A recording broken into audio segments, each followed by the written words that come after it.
आप देख रहे हैं जोहार झारखंड और आपके साथ मैं हूं विवेक। सबसे पहले देखते हैं 5 मिनट में 25 खबर।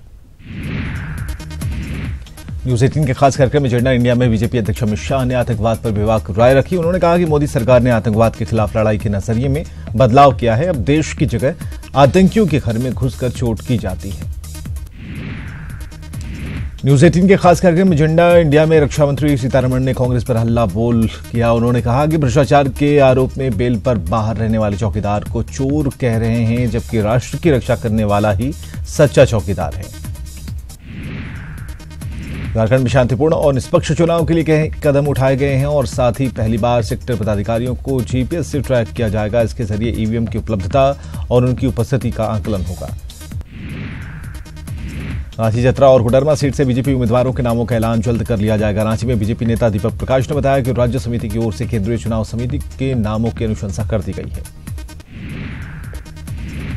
बोकारो के कोमिया में कार्यकर्ता समागम के जरिए आजसू के चुनाव अभियान की शुरुआत हुई और इस मौके पर आजसू अध्यक्ष सुदेश महतो समेत बड़ी संख्या में पार्टी कार्यकर्ता मौजूद रहे।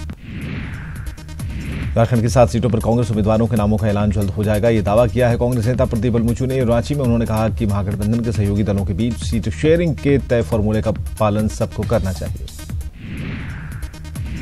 2 अप्रैल को कांग्रेस झारखंड में अपने उम्मीदवारों की घोषणा करेगी। वहीं महागठबंधन के सभी उम्मीदवारों की घोषणा 5 अप्रैल तक कर दी जाएगी। हेमंत सोरेन के आवास पर महागठबंधन के नेताओं की बैठक में चुनाव कोऑर्डिनेशन कमेटी बनाने पर चर्चा हुई। यूपी के उन्नाव से बीजेपी सांसद साक्षी महाराज ने देवघर में बाबा वैद्यनाथ मंदिर में पूजा अर्चना की। इस मौके पर उन्होंने कहा कि नरेंद्र मोदी के नेतृत्व में दोबारा बीजेपी की सरकार बने और भव्य राम मंदिर का निर्माण हो, यही उन्होंने कामना की है। लोहरदगा सीट से आनंद तिर्की झारखंड नवनिर्माण दल और आम आदमी पार्टी के संयुक्त उम्मीदवार होंगे। आपके दक्षिण छोटा नागपुर प्रमंडल के प्रभारी विजय सिंह ने इसकी घोषणा की। लामू सीट से आरजेडी उम्मीदवार घुरन राम ने गढ़वा के गढ़देवी मंदिर में पूजा अर्चना की। इस मौके पर उन्होंने चुनाव में जनता का आशीर्वाद मिलने की उम्मीद जताई। लोकसभा चुनाव के लिए जेवीएम ने वार रूम का गठन किया है। साथ ही प्रत्येक लोकसभा क्षेत्र के लिए कोऑर्डिनेटर नियुक्त किया गया है। रौनियार वैश्य समाज के लोगों ने बीजेपी से रांची और चतरा सीट पर वैश्य उम्मीदवार उतारने की मांग की है। रांची से मनोज गुप्ता और चतरा से श्रवण प्रसाद गुप्ता को टिकट देने की मांग की गई। डीके तिवारी ने झारखंड के मुख्य सचिव का पदभार संभाल लिया है। भारतीय प्रशासनिक सेवा के 1986 बैच के अधिकारी डीके तिवारी राज्य के 22वें मुख्य सचिव हैं। रांची में एकादश पूर्वांचल ज्योतिष सम्मेलन का आयोजन किया गया। इस मौके पर ज्योतिषों ने इस बार के लोकसभा चुनाव में बीजेपी की सीटें घटने की भविष्यवाणी की है। रामगढ़ में न्यूज 18 की खबर का बड़ा असर हुआ है। ईवीएम कुशांग में तैनात रामगढ़ के खाद्य आपूर्ति अधिकारी योगेंद्र ठाकुर को चुनाव ड्यूटी से हटा दिया गया है। देवघर में ड्यूटी के दौरान योगेंद्र ठाकुर पर घोटाले का आरोप लगा है और इस मामले की जांच सीबीआई कर रही है। गढ़वा के भवनी गांव में ट्रैक्टर से दबकर महिला मजदूर मोहरी देवी की मौत हो गई। घटना के बाद ड्राइवर ट्रैक्टर लेकर भाग निकला। दुमका ससोल रोड पर महेश मुंडा स्थित चेकपोस्ट का औचक निरीक्षण बीडीओ से सीओ सुनील प्रजापति ने किया। इस मौके पर उन्होंने तैनात कर्मचारियों को कई निर्देश दिए। लोकसभा चुनाव को लेकर जुरेडी थाना प्रभारी के नेतृत्व में रांची बोकारो मार्ग के NH 23 पर गाड़ियों की जांच तेज कर दी गई है। अधिकारी अंधेरे में भी गाड़ियों की सघन जांच करते दिखे।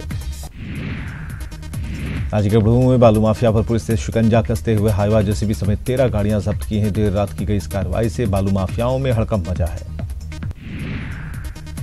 दुमका के कमार दुधानी स्थित आर्चरी ग्राउंड में आज से भारतीय सेना में बहाली की प्रक्रिया शुरू होगी, जो 11 अप्रैल तक चलेगा और यहां लगभग 50,000 प्रतिभागी शामिल होंगे। गुमला के रायडी प्रखंड के किसान कड़ी मेहनत से चने की खेती कर रहे हैं। किसानों की मेहनत से प्रभावित होकर कृषि विभाग ने उन्हें सिंचाई की मशीन मुहैया कराई है। जमशेदपुर के टाटा जू में जानवरों को गर्मी से बचाने के लिए कई तरह के इंतजाम किए जा रहे हैं। शेर से लेकर कई जानवरों के पिंजड़ों में डेजर्ट कूलर लगाया जा रहा है और साथ ही जानवरों के खान पान में गर्मी को देखते हुए बदलाव किए जा रहे हैं। जमशेदपुर के साक्षी में 2 दिवसीय राजस्थानी दिवस समारोह का आयोजन किया गया। इस मौके पर राजस्थानी कलाकारों ने कठपुतली डांस और घूमर डांस के जरिए राजस्थानी संस्कृति की झलक पेश की। लोहरदगा में 3 दिवसीय सलाना उर्स का आयोजन किया जा रहा है। उर्स के दूसरे दिन बाबा दुखन शाह के मजार पर एसपी प्रियदर्शी आलोक ने पहली चादर पोशी की। सरायकेला में आदिवासी भूमिज मुंडा समाज की ओर से राज्य स्तरीय सरहुल पर्व का आयोजन किया गया। इसमें कुल्हान समेत राज्य भर से आए भूमिज समाज के आदिवासियों ने हिस्सा लिया।